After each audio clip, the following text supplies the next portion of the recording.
بسم الله الرحمن الرحيم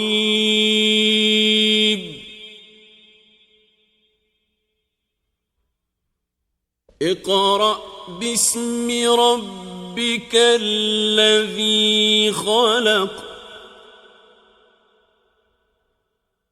خلق الإنسان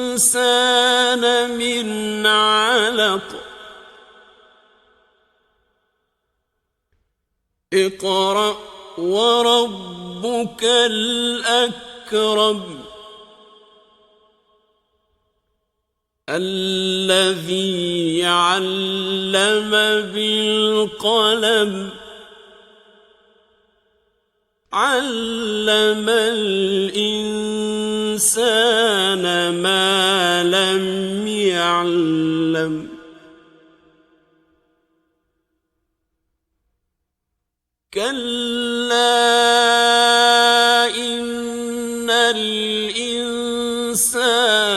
ليطغى أن رآه استغنى إن إلى ربك الرجعى أرأيت الذي ينهى عبدا إذا صلى أرأيت إن كان على الهدى أو أمر بالتقوى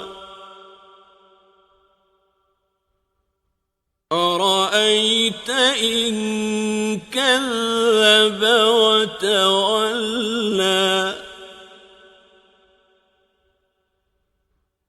ألم يعلم بأن الله يرى كلا لئن لم ينته لنسفعا بالناصية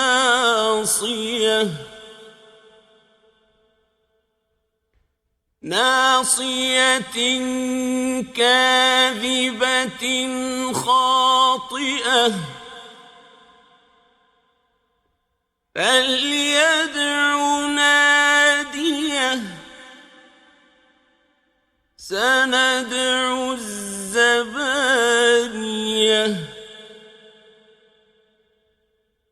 كلا لا تطعه واسجد واقترب